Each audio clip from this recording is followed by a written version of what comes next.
कुंभ राशीच्या जीवनात काही काळ असे येतात की ते फक्त भविष्य बदलत नाहीत तर माणसालाच बदलून टाकतात. 28 जानेवारी आणि नंतरचा हा सुरू होणारा काळ असाच आहे.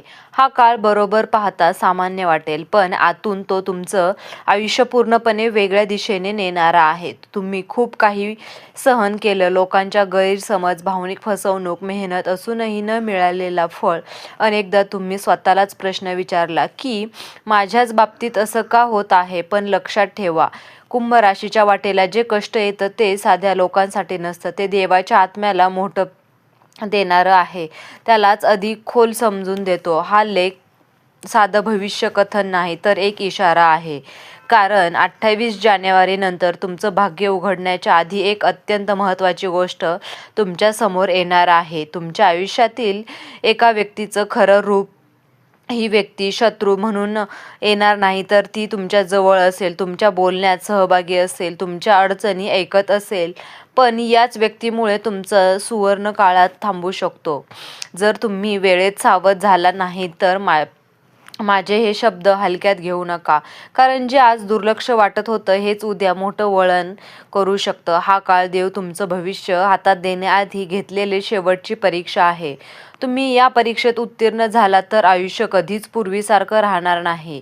नंबर 1 आहे, 28 जानेवारी नंतर कुंभ राशीच्या जीवनात अचानक बदल सुरू होतो. 28 जानेवारी नंतर या राशीचे जीवनात बदल सुरू होतं. हे बरोबर व छोटे वाटेल, पण आतून ते तुमच्या नशिबाची दिशा बदलणारे असतील. अनेक महिन्यांपासून ज्या गोष्टी अडकून पडल्या होत्या, नोकरीतील अडथळे, आर्थिक बाबतीत मानसिक गोंधळ, ते अचानक हलायला लागतील. तुम्हाला असं वाटेल की काहीतरी बदलत आहे, पण नेमकं काय आहे ते कळणार नाही. हेच सर्वात मोठा संकेत आहे, कारण या काळात गुरु आणि शनीचा प्रभाव तुमच्या कर्मावर पडत आहे.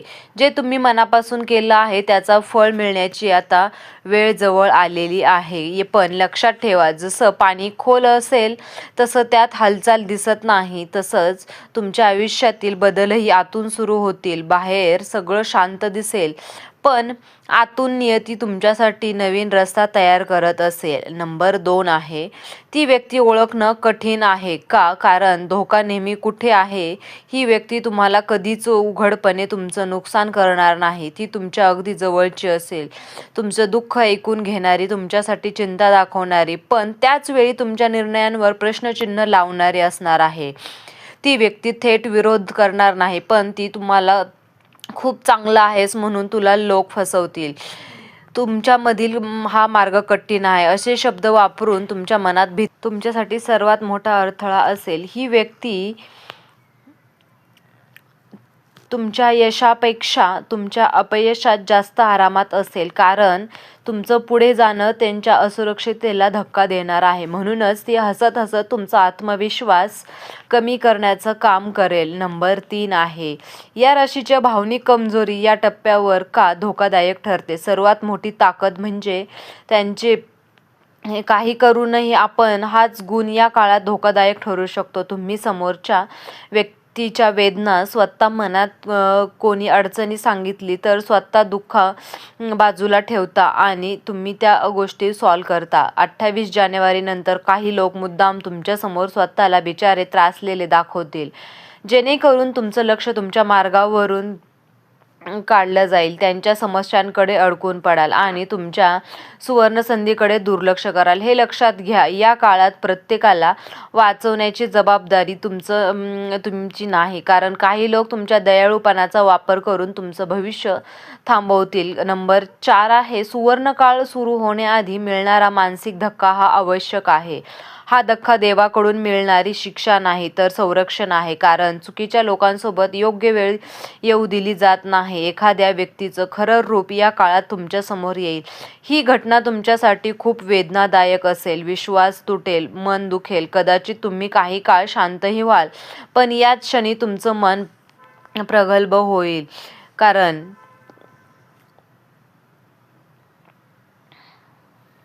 मानसिक धक्का तुमच्या आयुष्यातील शेवटचा मोठा धडा असेल. यानंतर तुमचं नशीब उघडेल, कारण तुम्ही आता चुकीच्या लोकांना ओळखायला शिकलेला असाल. नंबर 5 आहे, कारण हात लांब राहा आणि याचा खरा अर्थ असा आहे की खोल 3 हात लांब राहा, म्हणजेच नाती तोडणी नव्हे तर स्वतः संरक्षण करणे. या काळात या राशीचे कोणाशी थेट वाद घालू नये, कारण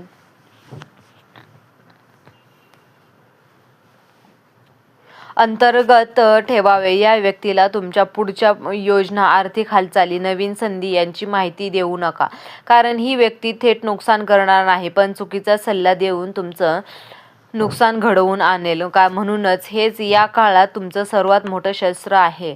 तुम्ही जितके शांत राहाल तितकी तुमची नियती तुमच्या बाजूने काम करेल. नंबर 6 आहे भाग्योदय उघडण्याआधी मिळणारे गुण संकेत. सुवर्ण काळ अचानक येत नाही, तो आधी संकेत देतो. या काळात तुम्हाला वारंवार काही गोष्टी जाणवतील. एक तर राहण्याची गरज वाटेल. जुने लोक, जुने आठवणी आपोआप दूर जातील. तुमच्या मनात आता माझ्यासाठी काहीतरी वेगळं आहे ही भावना वाढेल. संकेत दुर्लक्षित करू नका. हेच देवाचे इशारे आहेत की तुमचं आयुष्य मोठ्या टप्प्यांवर जाणार आहे. नंबर 7 आहे या काळात चुकीची प्रतिकृती दिल्यास काय धोका होऊ शकतो. तर तुम्ही भावनेच्या भरात सगळ्यांना सगळं सांगितलं तर हा सुवर्ण काळ असू शकतो. जर तुम्ही समोरच्याला खुश ठेवण्यासाठी स्वतःचा मार्ग बदललात तर संधी दिसू शकते. जर तुम्ही जुन्याच लोकांवर अंधविश्वास ठेवला तर मानसिक त्रास वाढू शकतो. देव संधी देतो पण ती जपण्याची जबाबदारी तुमची असते. हा काळ योग्य निर्णय यांचा आहे, कारण भावनिक कमकुवतपणा नाही. नंबर 8 आहे योग्य वागणुकीमुळे सुवर्णकाळ कायमचा कसा होईल. या काळात जर तुम्ही संयम ठेवला तर तुमचं नशीब कायमचं बदलू शकतं. स्वतःच्या अंतःकरणाचा आवाज ऐका. लोकांच्या गोंधळात अडकू नका. जे लोक तुम्हाला सतत कमी लेखत होते त्यांच्यापासून दूर राहा.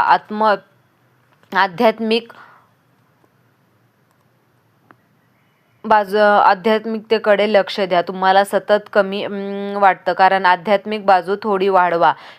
मन शांत राहील याची काळजी घ्या. निर्णय अचूक होतील हे लक्षात ठेवा. हा काळ फक्त यश देणार नाही तर तुम्हाला योग्य माणूस बनवणार आहे. या राशीच्या मित्रांनो, 28 जानेवारी नंतर सुरू होणारा हा काळ तुमच्यासाठी सामान्य नाही. हा काळ निवडी, तालुका निवड, विचारांची निवड व स्वतःची निवड, सुवर्ण काळ नक्की येणार आहे हे लक्षात ठेवा. पण तो प्रत्येकासाठी नसतो. तो फक्त त्यांच्यासाठी असतो जे योग्य वेळी योग्य लोकांपासून दूर राहण्याचं ध्येय दाखवतात. या लेखात सांगितलेले 3 हातांचे अंतरिक्ष ही भिंत नसून संरक्षण कवच आहे. हे कवच तुम्हाला भावनिक फसवणुकीपासून, चुकीच्या सल्ल्यांपासून आणि तुमच्या स्वप्नांना अडथळा आणणाऱ्या लोकांपासून वाचवणार आहे. जेव्हा तुम्ही शांत राहता, कमी बोलता आणि स्वतःच्या अंतःकरणावर विश्वास ठेवता तेव्हा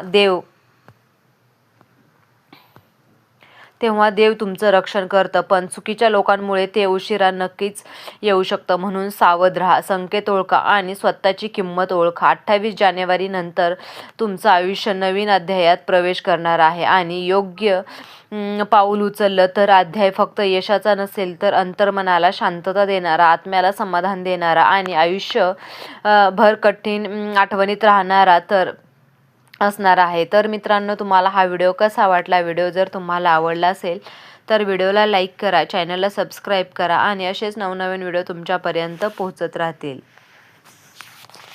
तुम्ही हा व्हिडिओ शेवटपर्यंत पाहिल्याबद्दल तुम्हा सर्वांचे मनापासून धन्यवाद.